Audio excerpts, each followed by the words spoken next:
The blood-red sun beat down mercilessly on Theresa Bryson's back as she struggled to lift another bale of hay, her muscles screaming in protest. April 1875 had been unforgiving in the drought-stricken farmlands outside Laramie, Wyoming territory. At 24, Theresa had already lived several lifetimes of hardship, her once soft hands now calloused and cracked, her fair skin bronzed and weathered by years of working the unyielding land that had claimed both her parents. "Just one more row," she muttered to herself, though her trembling arms betrayed the lie. The family farm had been failing long before the fever took her father last winter, leaving her alone with mounting debts and endless work. Sweat dripped into her eyes, and she paused to wipe her brow with a tattered sleeve, leaving a streak of dirt across her forehead. She didn't hear the approaching hoofbeats over her labored breathing, didn't notice the tall figure dismounting at the edge of the field, didn't sense his presence until a shadow fell across her. "Madam, that load looks mighty heavy for one person to be carrying." Theresa startled, nearly dropping the bale as she whirled around to face the stranger. He stood a full head taller than her, broad-shouldered with sun-lightened brown hair peeking from beneath a worn Stetson. His face was tanned and lined around the eyes the mark of a man who spent his days squinting against the western sun. "I manage just fine," she replied, lifting her chin defiantly despite the weariness in every limb. "What business brings you to my property, mister?" "Miles Xavier," he said, touching the brim of his hat. "Cattle driver passing through, saw you working alone out here." His eyes, deep blue like a mountain lake, surveyed the vast field and the many bales yet to be moved. "Let me carry that load for you." "I don't need charity," Theresa insisted, attempting to hoist the bale again. Her arms gave out and the hay tumbled to the ground. She bit her lip in frustration, refusing to meet his gaze. Without another word, Miles bent down and effortlessly lifted the bale, his strong arms flexing beneath his worn cotton shirt. "Just point me where to take it, miss." "Bryson, Theresa Bryson," she replied reluctantly, "the stack by the barn." As Miles carried the heavy bale toward the weathered barn, Theresa found herself watching the easy way he moved, the confident set of his shoulders. It had been months since she'd spoken to anyone other than the banker threatening foreclosure or the mercantile owner who was running out of patience for her to settle her father's outstanding accounts. Miles returned, reaching for another bale. "This is a lot of work for one person." "I don't have much choice," Theresa admitted. "The farm doesn't run itself and hired hands cost money I don't have." "Well, I've got some time before I need to catch up with my outfit," Miles offered. "I could help you get these bales in before sundown." Theresa hesitated. Pride told her to refuse, but practicality won out. "I can offer you supper in exchange," she said finally. "Nothing fancy, but it's hot." Miles smiled, revealing a small dimple in his right cheek. "That's more than fair, Miss Bryson." They worked together through the afternoon, Miles carrying 2 bales for every one Theresa managed. The work that would have taken her days was completed before the sun dipped below the horizon, painting the Wyoming sky in stripes of orange and purple. In the small farmhouse kitchen, Theresa stirred a pot of bean stew that had been simmering all day, adding the last of her dried herbs. She'd sent Miles to the water pump to clean up, feeling suddenly self-conscious about her own disheveled appearance. Quickly, she splashed water on her face from the basin, smoothed her hair back into its bun, and changed into her one good dress of faded blue cotton that had once belonged to her mother. When Miles returned, his hair was damp, face freshly scrubbed. He'd removed his duster, and Theresa noticed a holstered revolver at his hip, the leather worn with age and use. "Smells mighty good in here," he said, standing awkwardly in the doorway, hat in hand. "Been a while since I've had a home-cooked meal." "Sit," Theresa instructed, gesturing to the small wooden table. "It's not much, but it's filling." Over bowls of stew and the last of her cornbread, Theresa found herself talking more than she had in months. Miles was easy to talk to, his questions gentle but interested. "How long have you been on your own here?" he asked. "Since December." "Pa held on through Christmas at least." Theresa stared into her bowl. "Ma died when I was 16. It's been just me and Pa for a long time," Miles nodded thoughtfully. My parents had a small spread in Colorado. Lost them both to a flash flood when I was 17, been working cattle drives ever since. The simple sharing of loss created a bridge between them, an understanding that needed no elaborate words. "Where are you headed?" Theresa asked, refilling his cup with chicory coffee. "The outfit I ride with is driving a herd up from Texas to Montana," Miles explained. "I got separated during a thunderstorm 2 days back. Horse came up lame, so I've been making slow progress. Should catch up with them in a few days." "You're welcome to stay in the barn tonight," Theresa offered, surprising herself. "Your horse could use the rest, and it's getting late." Miles studied her face, seeming to understand her reluctance to appear improper by inviting a stranger to stay. "I appreciate that, Miss Bryson. I'll be gone at first light." That night, Theresa lay awake longer than usual, listening to the night sounds of the prairie. Knowing someone else was on the property, even if only in the barn, brought an unexpected comfort. She'd grown accustomed to solitude, but tonight it felt like a burden temporarily lifted. Morning arrived with golden light streaming through threadbare curtains. Theresa dressed quickly and made her way to the kitchen, intent on preparing breakfast before Miles departed. To her surprise, she found him already at the water pump, filling her kitchen bucket. "Good morning," he said, carrying the water inside. "Hope you don't mind. Thought I'd make myself useful before heading out." "Thank you," Theresa replied, flustered by the simple kindness. She busied herself making biscuits and frying the last of her bacon. "Your outfit must be worried about you." Miles leaned against the doorframe. "They know I can handle myself. Trail boss is more likely worried about losing an experienced hand." They ate breakfast together, the conversation easier than the night before. When Miles finally stood to leave, Theresa felt an unexpected pang of regret. "I'm obliged for your hospitality, Miss Bryson," he said, settling his hat on his head. "And if you don't mind some advice, that south fence line could use some reinforcement before your next big storm." Theresa walked with him to the barn, where his chestnut gelding was saddled and ready. "I know there's a lot that needs fixing, just not enough hours in the day or coins in my purse." Miles mounted his horse, looking down at her with those piercing blue eyes. "You're working yourself to death out here alone." "It's my home," she said simply. "What choice do I have?" For a moment, Miles looked like he wanted to say more, but instead he tipped his hat. "Thank you again for the meals and the barn. Good luck to you, Miss Bryson." Theresa watched him ride away, a solitary figure against the vast Wyoming landscape, until he disappeared beyond the rolling hills. Only then did she turn back to her endless chores, the farm somehow feeling emptier than before. 3 days passed in the usual routine of backbreaking work. Theresa mended fences until her fingers bled, collected eggs, milked her only cow, and tended her vegetable garden with desperate determination. Each night she fell into bed exhausted, pushing away thoughts of the blue-eyed cowboy who had briefly lightened her burden. On the 4th day, as she struggled to fix the sagging roof of the chicken coop, Theresa heard the now familiar sound of hoofbeats approaching. Her heart quickened as she turned to see Miles Xavier riding toward the farmhouse, leading a second horse packed with supplies. "Miss Bryson," he called, dismounting with fluid grace. "Seems I've found myself with some unexpected free time." Theresa climbed down from her precarious perch on the coop. "Your outfit moved on without you," Miles shrugged, an easy smile spreading across his face.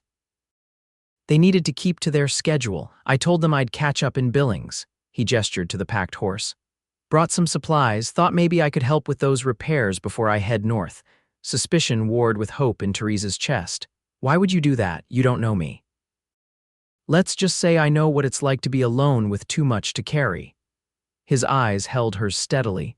No strings attached, just offering a hand where it's needed. Theresa's practical nature calculated quickly the roof needed fixing before the next rain. The south fence was barely standing, and the well pump had been sticking for weeks.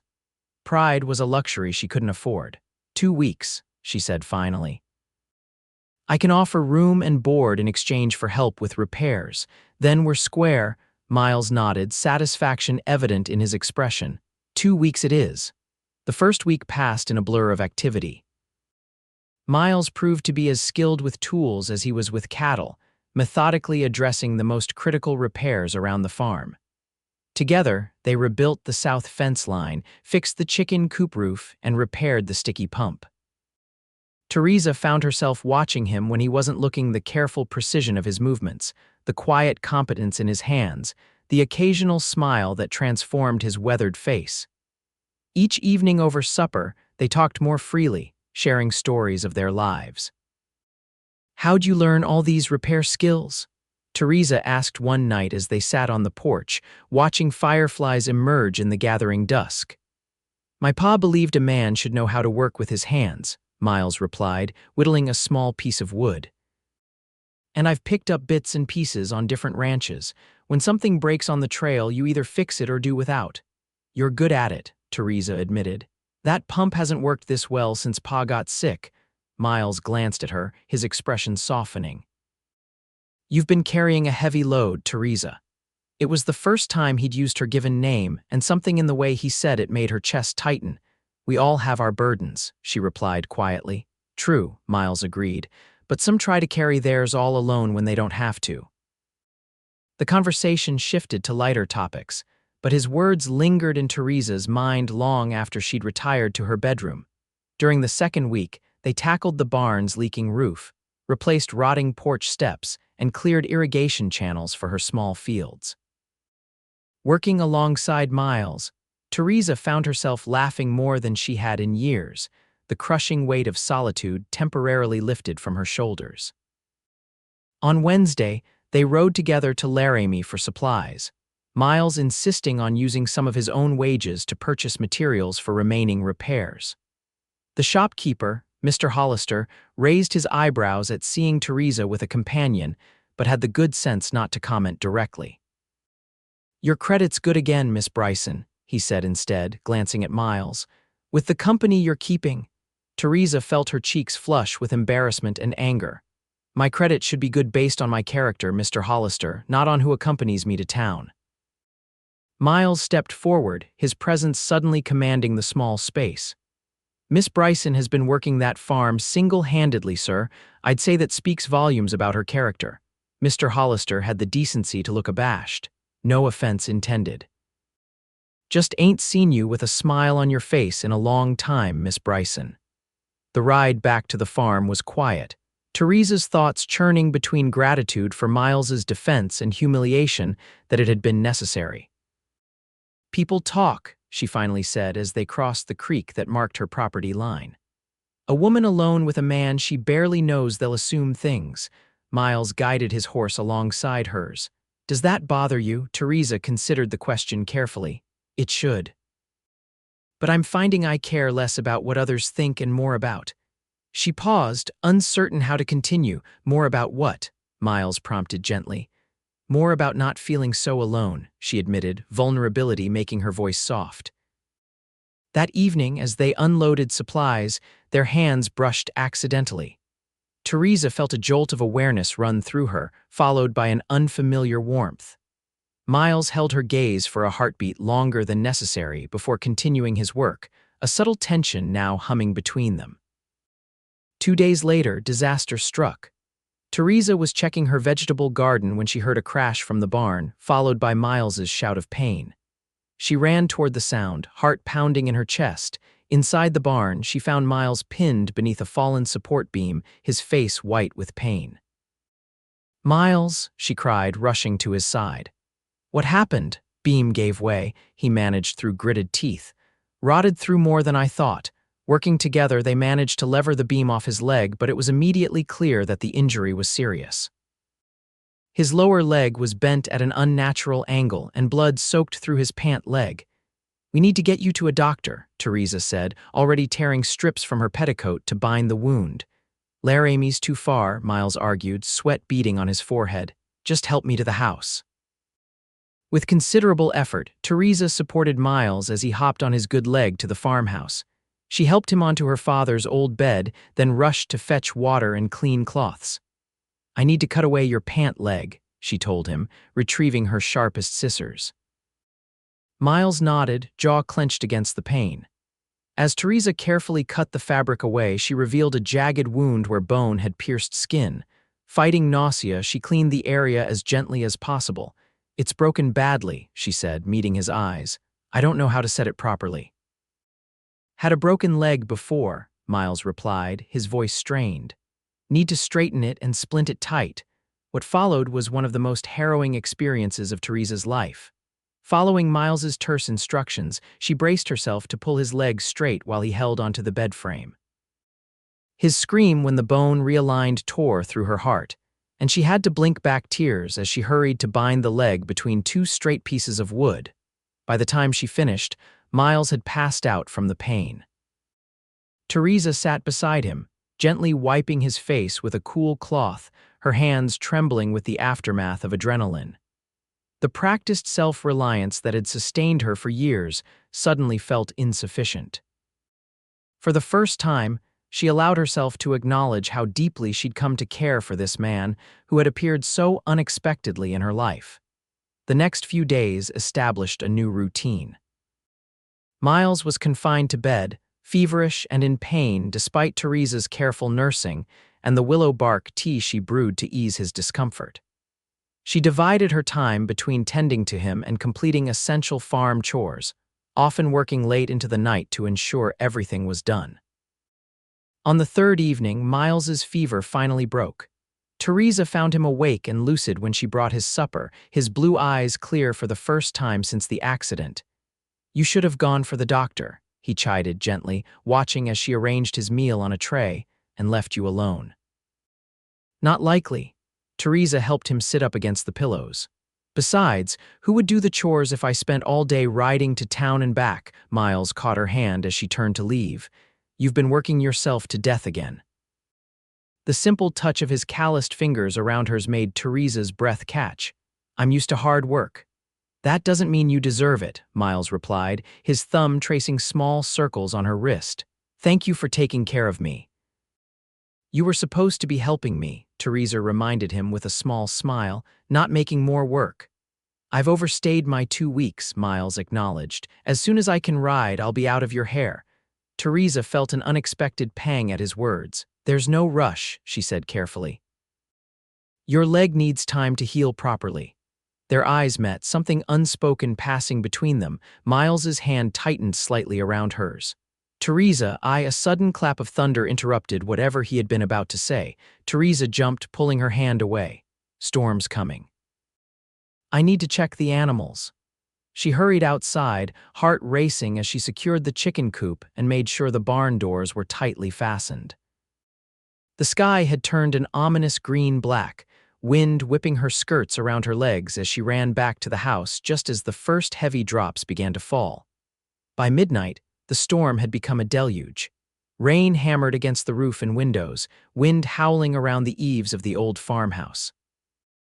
Theresa sat in the kitchen, unable to sleep as she listened to the fury of the elements, worrying about her crops and fences. A particularly violent gust rattled the house, and she heard Miles call her name from the bedroom.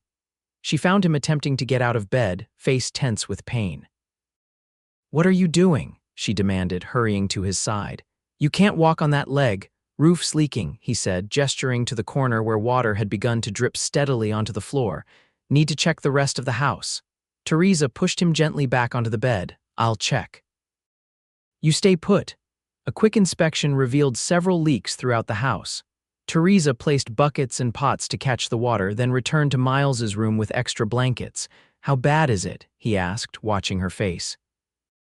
"Nothing that can't be fixed once the storm passes," she replied, trying to sound more confident than she felt. The truth was the farm could ill afford another setback, and roof repairs would require money she didn't have. Another powerful gust shook the house, and suddenly the bedroom window burst inward, glass shattering across the floor as rain and wind invaded the room. Theresa cried out in surprise, instinctively shielding her face. "Theresa!" Miles shouted, struggling to rise.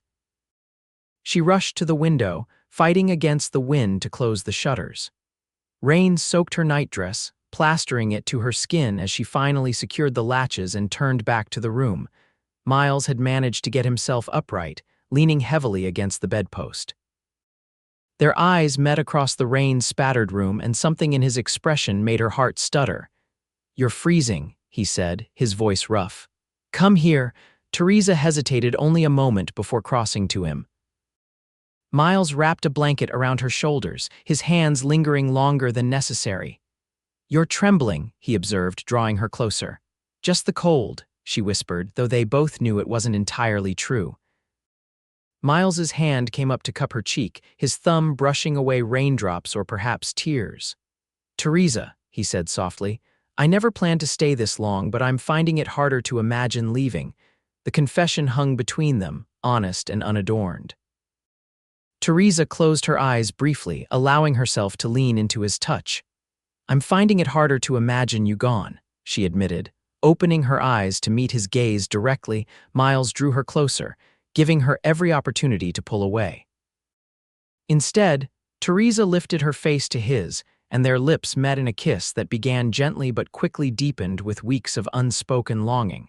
When they finally parted, both breathless, Miles rested his forehead against hers. "I should probably sit down before I fall down," he admitted ruefully. His injured leg trembling with the strain of standing, Theresa helped him back to the bed, her mind reeling with the implications of what had just happened between them. As Miles settled against the pillows, he kept hold of her hand. "Stay," he said simply, "just to sleep. It's cold and I reckon we both could use the company tonight."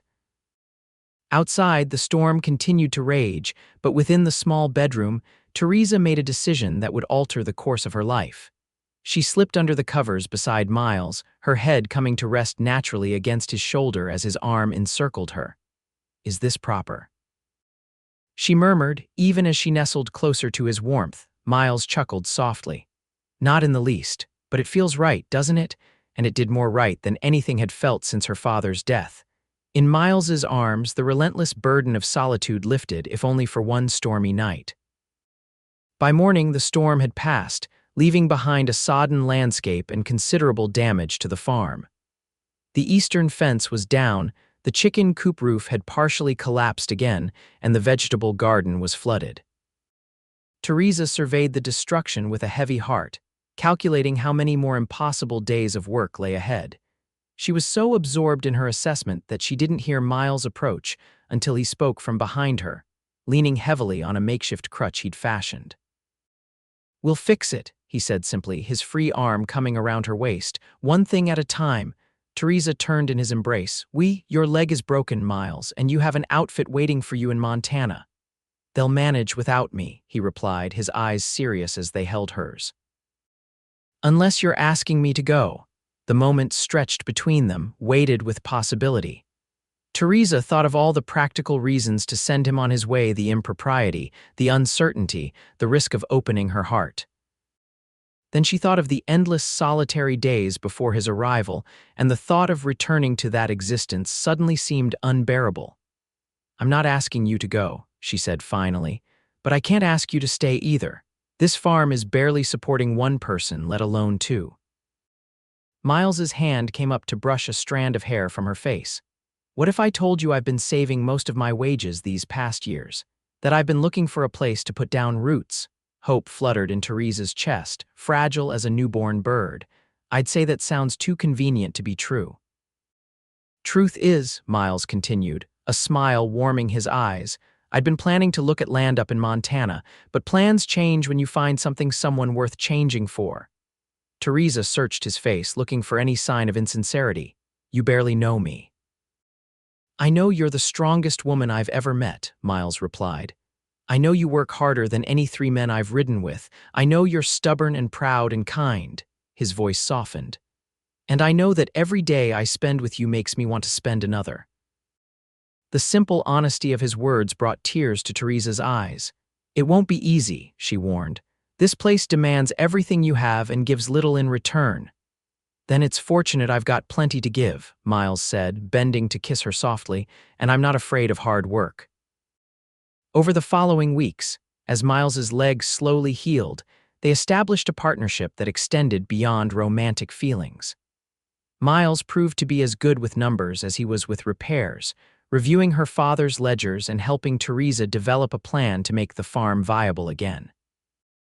"If we plant alfalfa in the north field," he suggested one evening as they sat at the kitchen table, papers spread between them. We could sell it as feed come fall.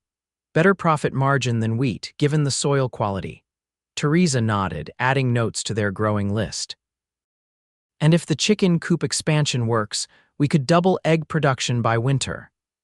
They worked together each day, Miles handling what tasks he could with his healing leg, Theresa taking on the more physically demanding chores. In the evenings, they planned and dreamed, their vision for the farm expanding with their deepening feelings for each other. 1 month after the storm, Mr. Hollister from the general store rode out to the farm with news. "Railroad's coming through 10 miles north," he announced, accepting the coffee Theresa offered. "They're looking for regular suppliers of fresh goods for their dining cars, eggs, butter, vegetables, quality stuff for their first-class passengers." The opportunity was significant. A contract with the railroad would provide steady income and potentially transform their financial situation. Miles and Theresa exchanged a look of cautious optimism. "When do they need to know?" Miles asked. "Week's end," Hollister replied.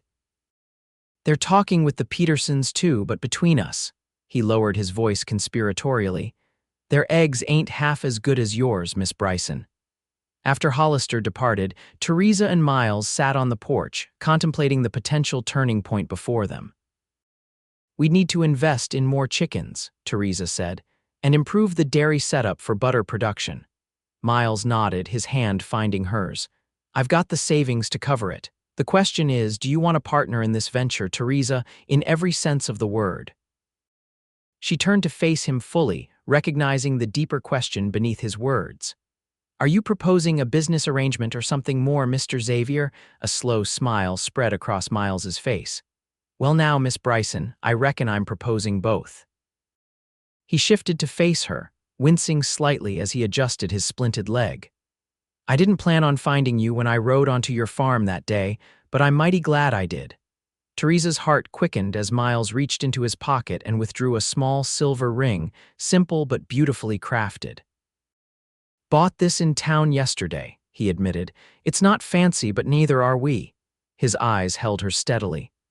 "I love you, Theresa. I love your strength and your determination. I love the way you never give up, even when you're working yourself to death.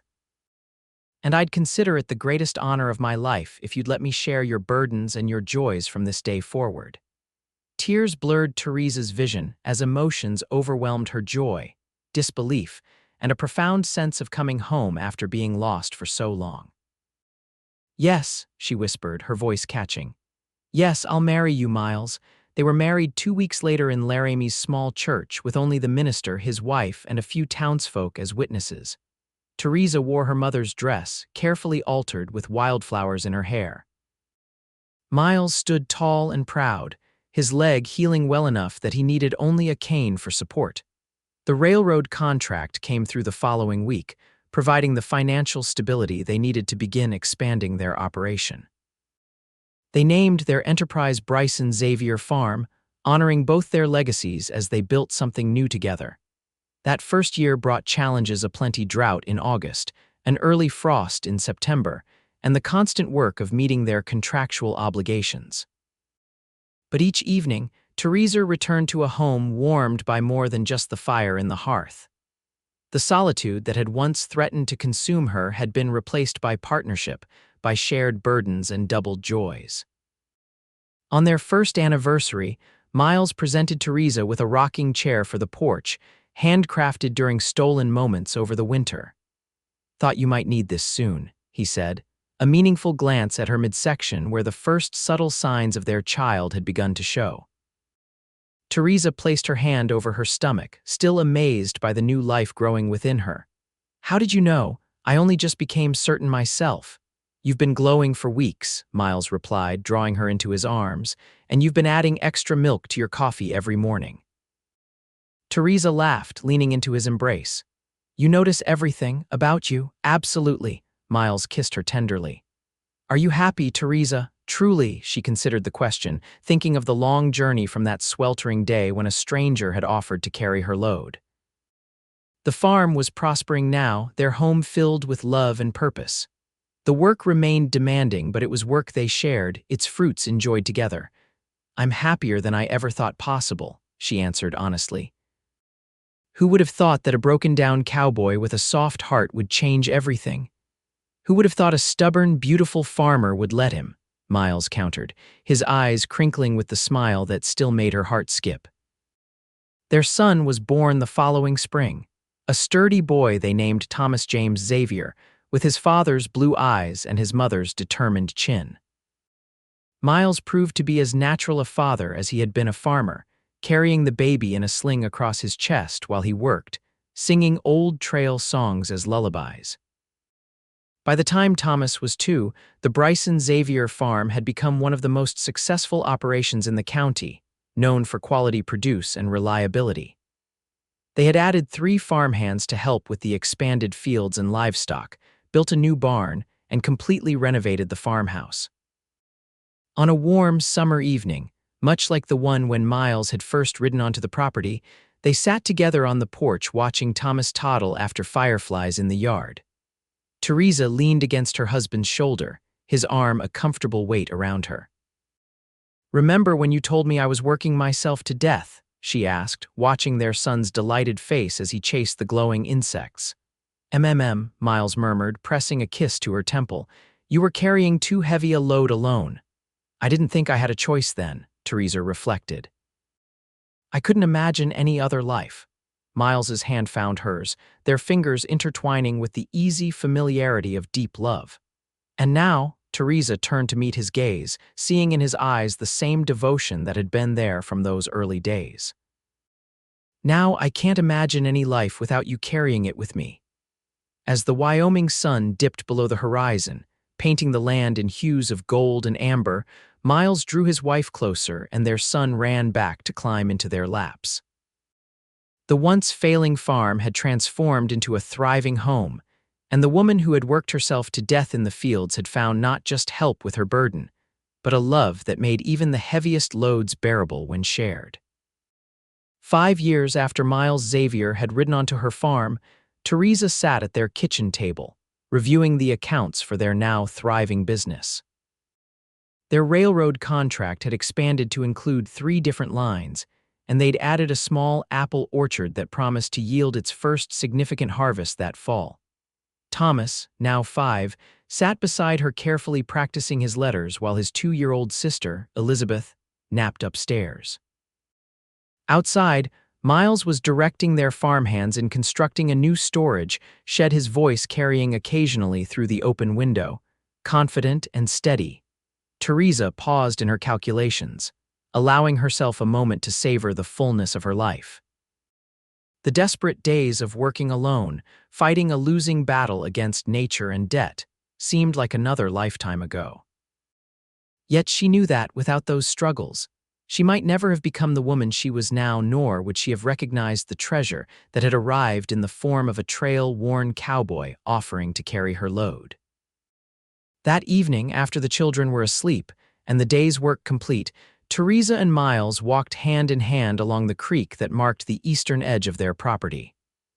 The water flowed clear and strong, much like their partnership. "I was thinking," Miles said, skipping a stone across the water's surface, "it might be time to build that larger house we've been talking about. The children are growing and the farmhouse is getting crowded." Theresa smiled, leaning against his solid warmth. "Especially if we have another little one someday." Miles turned to her, surprise and delight crossing his features. "Are you saying?" "Not yet," Theresa laughed, enjoying his reaction, "but I wouldn't mind trying for a son who looks like his father. Thomas has my stubbornness, but your eyes." "Heaven help us if the next one has my stubbornness and your fierce independence," Miles chuckled, drawing her into his arms. As they stood together beside the creek, the Wyoming stars emerging in the vast sky above them, Theresa reflected on the journey that had brought them here. The work remained challenging, the days long, but she no longer carried her burdens alone. In finding Miles, she had discovered not just a partner to share the labor, but a love that made every effort worthwhile. "What are you thinking about with that smile?" Miles asked, brushing a strand of hair from her face. "I was thinking about loads," Theresa replied, "and how the heaviest ones become bearable when carried together." Miles's eyes softened with understanding, and how the most precious things we carry aren't burdens at all. As his lips met hers in a kiss that still held all the promise of their first embrace, Theresa knew with absolute certainty that whatever challenges life might bring, they would face them together, two hearts joined in purpose, two sets of hands sharing every load. The farm that had once been her prison of endless toil had transformed into the foundation of their shared dreams, a legacy they would someday pass to their children. And the woman who had been working herself to death in the fields had found not just help, but a life more abundant and joyful than she had ever dared to imagine. Together, they walked back toward the lights of home, their shadows merging into one on the moonlit path, a fitting image for the life they had built from two separate journeys into one shared destination.